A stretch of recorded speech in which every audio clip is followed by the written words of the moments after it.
दोस्तों आज की कुछ कहानी ऐसी है।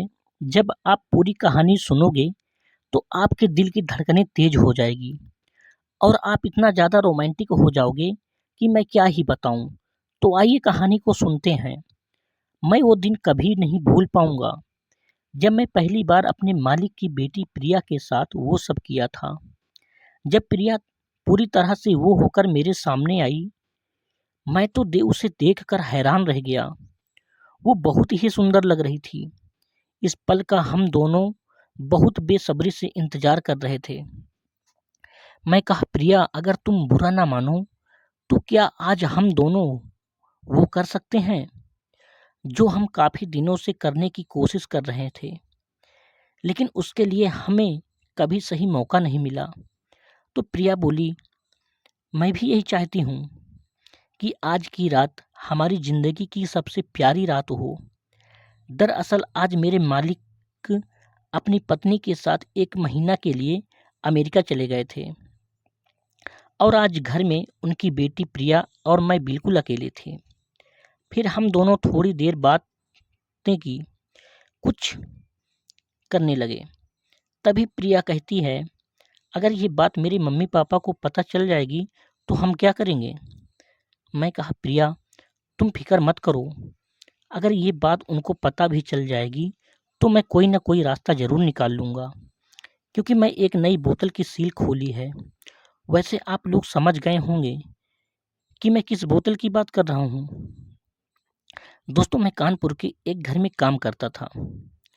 जहाँ मैं काम करता था वहाँ के मालिक और मालकिन बहुत अच्छे लोग थे। उनकी एक बेटी भी थी जिसका नाम प्रिया था। वो 24 साल की थी। वो दिखने में बहुत ही खूबसूरत लगती थी। मैं उनके यहाँ पर गाड़ी चलाने का काम करता था। मालिक की बेटी को सुबह कॉलेज ले जाता था और शाम को कॉलेज से घर लाता था। घर में किसी को भी कहीं जाना होता तो मैं ही लेकर जाता था। एक दिन जब मैं प्रिया को कॉलेज से घर लेकर आ रहा था, तभी एक कार मेरी गाड़ी के आगे आकर रुक गई। फिर थोड़ी देर बाद उसके अंदर से एक लड़का निकलता है जो दिखने में काफ़ी अमीर घर का लग रहा था।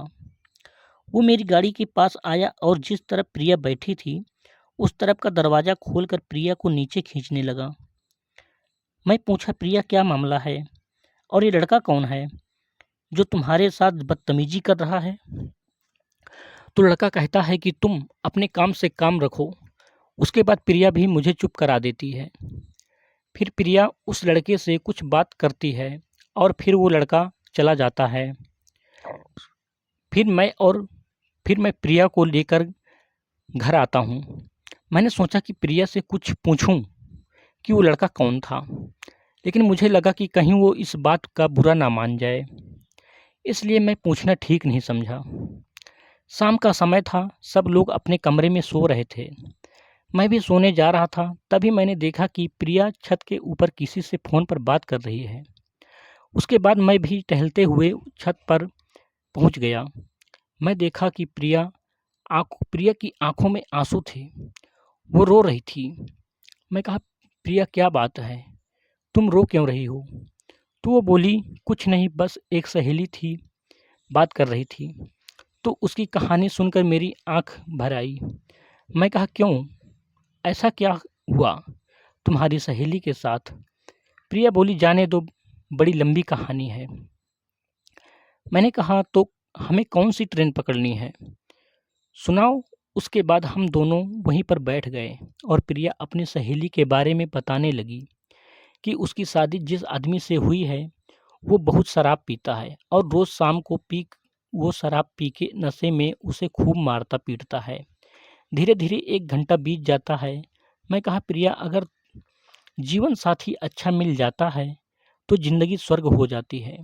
वहीं पर अगर गलत आदमी से शादी हो जाती तो पूरी ज़िंदगी बर्बाद हो जाती है। तभी प्रिया बोली, अच्छा तुम बताओ, तुम्हें कैसी लड़की पसंद है?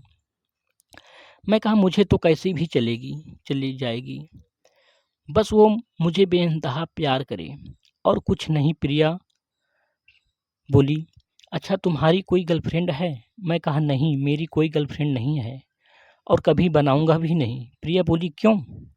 तुम्हें लव मैरिज नहीं पसंद है क्या?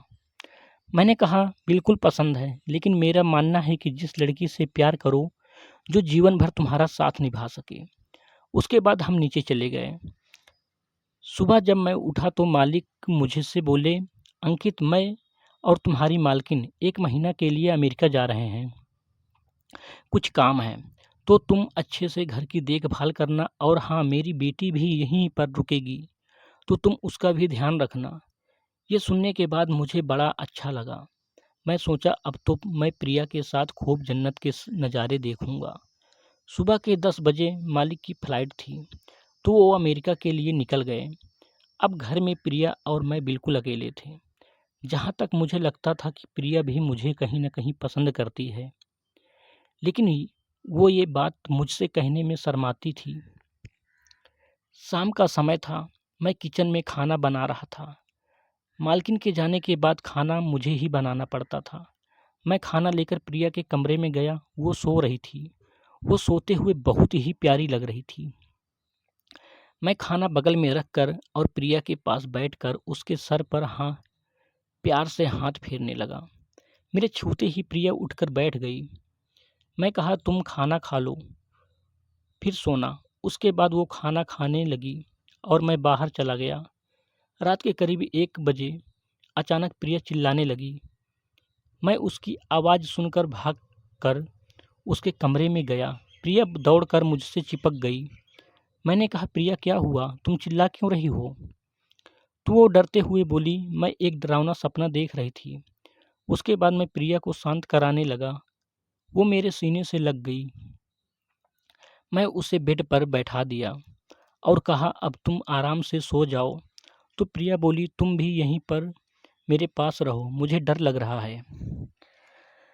मैं कहा, ठीक है, तुम सो जाओ, मैं यहीं बैठा हूँ। धीरे धीरे सुबह हो गई। मैं किचन में गया और चाय बनाकर लाया। फिर हम दोनों साथ में चाय पी रहे थे। प्रिया बोली, अंकित, तुम सारी रात मेरे बेड के नीचे बैठे थे। मैं कहा, तुम्हें डर लग रहा था, इसलिए मैं यहीं बैठे बैठे सो गया था। तभी प्रिया बोली, मेरा पिज़्ज़ा खाने का बड़ा मन कर रहा है। मैंने कहा, अगर तुम कहो तो मैं जाकर ले आऊं। तो प्रिया बोली, नहीं, रहने दो, फिर तुम्हें उतनी दूर जाना पड़ेगा। शाम के 6 बजे मैं सब्जियां लेने बाजार गया। तभी मुझे याद आया कि प्रिया का मन पिज़्ज़ा खाने को का हो रहा था। फिर मैं पिज़्ज़ा भी ले आया। उसके बाद घर आ गया। मैं पिज़्ज़ा देने प्रिया के कमरे में गया। वो बैठकर टीवी देख रही थी। मैंने कहा, प्रिया, यह लो पिज़्ज़ा।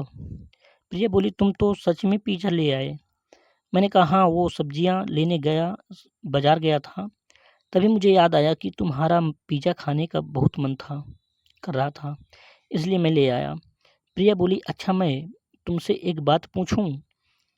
मैंने कहा, हाँ, पूछो। प्रिया बोली, तुम मुझसे शादी करोगे? यह बात सुनकर मैं शौक रह गया। दरअसल प्रिया ने वो बात मुझसे कह दिया था जो मैं उससे कहने के लिए बहुत दिनों से सोच रहा था, लेकिन कभी मेरी हिम्मत नहीं पड़ी। मैंने कहा, प्रिया, अगर तुम मेरी ज़िंदगी में आ जाओगी तो मैं तुम्हें दुनिया की सारी खुशियाँ दूंगा, तुम्हें अपनी पलकों पर बिठा के रखूंगा। तभी पीछे से आवाज़ आती है, हम भी यही चाहते हैं कि तुम मेरी बेटी को सारी उम्र खुश रखो। जब मैं पीछे मुड़कर देखा तो मालिक और मालकिन थे। मैंने कहा, अरे मालिक, आप लोग अमेरिका से कब आए? तो वो बोले, हम कहीं गए ही नहीं थे जो आएंगे। हम तो बस तुम्हारी परीक्षा ले रहे थे कि तुम मेरी बेटी के लायक हो, ठीक हो या नहीं। मालिक और मालकिन की बातें सुनकर मैं हैरान हो गया। मैं कहा, मालिक, मैं कुछ समझा नहीं। तभी प्रिया बोली, मैं तुम्हें समझाती हूँ। दरअसल तुम मुझे बहुत ही पसंद आए थे, और जब ये बात मैं पापा को बताया तो वो भी बोले कि तुम बहुत अच्छे लड़के हो। तभी वो तुम्हारे अंदर की बात जानने के लिए तुम्हारा इम्तिहान ले रहे थे। ये सब सुनने के बाद मैं उनके पैर छूने लगा। उन्होंने कहा, अरे, तुम हमारे दामाद हो, और मुझे सीने से लगा लिया। उसके बाद मैं और अपने घर वालों को बुलाकर अपनी शादी के बारे में बता दिया। वो भी बहुत खुश हुए। फिर एक अच्छा सा मुहूर्त देखकर हमारी शादी हुई। अब मैं प्रिया के साथ बहुत खुशी से ज़िंदगी जीने